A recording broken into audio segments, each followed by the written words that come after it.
Hello, this is Kerwin with PassRider.com and cruisingont.com. And today I wanted to talk about seat maps. Now, gone are the days when you would be able to look at the seat map and you could tell, how full is a flight.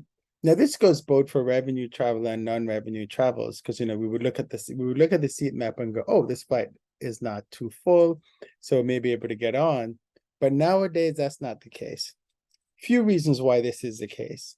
Airlines have what's called basic economy, which is the cheapest ticket you can buy on these airlines. And what they've done with basic economy is one of the caveats is that you don't get a seat assignment until you get to the airport. This is a little problematic for non-revenue travel because you may look at a seat map and you see half of the plane is empty.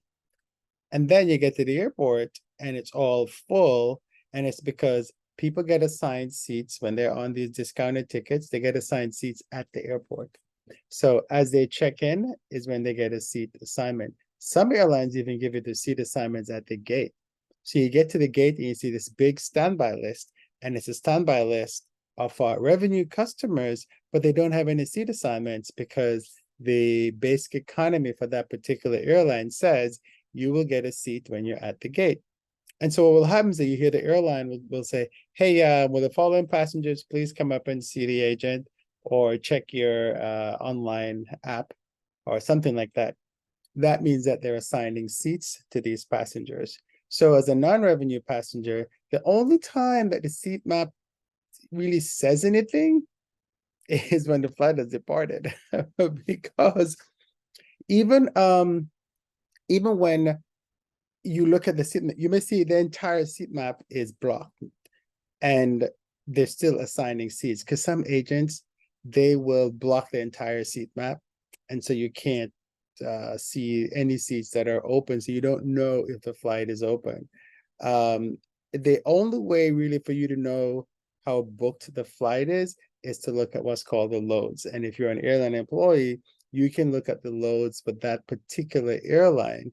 But if you're not, you're probably not gonna know what that is. So don't use the seat map as a guide to say this is going to be a completely full flight, because that's normally not the case.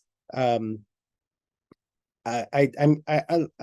show you an example of what I'm talking about, so you can get an idea of what it looks like. So hold on.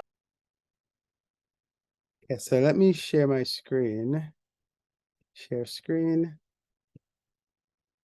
I'll just share everything. And here we are. Okay.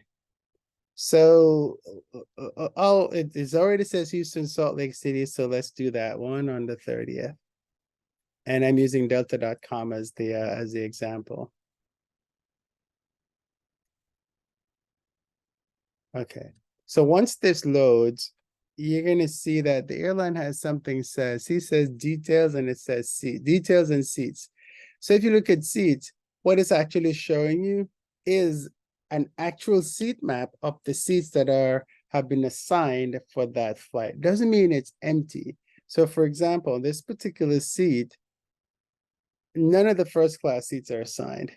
Now, more than likely, that means that first class is open, because typically when the passengers fly first class, they will assign themselves a seat, because it's not, I mean, it's a more expensive seat, right? So they'll pick whatever seat they have. So for this particular flight, I'd safely say that first class is open. The rest of the airplane, you can see some open seats, but you can't tell that this flight is open. The blue ones are open and the gray ones are taken.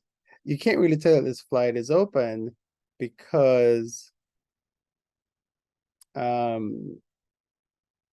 they probably have basic economy passengers and they're going to be assigned seats when they get to the airport.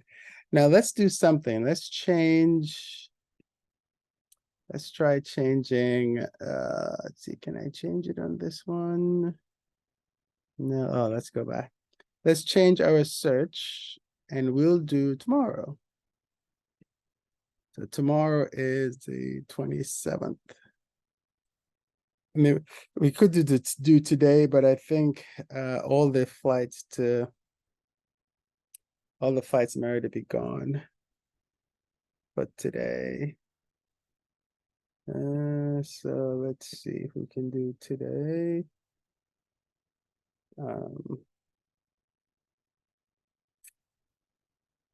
And typically all the airlines now have this little feature where you can look and see the number of seats that have not been assigned.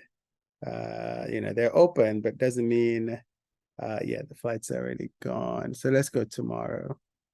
The last Salt Lake City flight from Houston is already left for today. Okay, so let's go to first flight tomorrow morning. And its main cabin that's available. And I think it was showing that first class is sold out. So here you can see that all the first class seats are assigned. And this is pretty much going to be a full flight. The fact that you have a few seats open doesn't mean that they're available. I mean, clearly they're selling more tickets, but it doesn't necessarily mean that the seats are available, because airlines do overbook the flights. But if you are non-revenue on this flight, it's more than likely going to be full. And you have to go look at the standby list. Now, with Delta, you can't see the standby list unless you're booked on that particular flight. So if you're booked on this flight tomorrow or today, you can see the standby list that's on here. So I hope this helps and give you an idea of why you can't really just look at the standby list and go, oh, this flight is full, because that is normally, or this flight is empty rather, that's normally not the case, because chances are the way how travel is going these days, all these flights are gonna be pretty full. Trying to see if I could find one that's actually sold out, but you wouldn't see it in here because this doesn't show, it only shows the flights that are available for sale. So I hope that helps somewhat. And if you get any questions, send me an email at feedback@passwriter.com. Let me just stop sharing for a little bit. Send me an email at feedback@passwriter.com, or go to passwriter.com/contact and you can send me an email there, or just leave a comment below in this video. Thank you for watching. This is Kerwin with passwriter.com and cruisingaltitude.com talking about Seatmaps.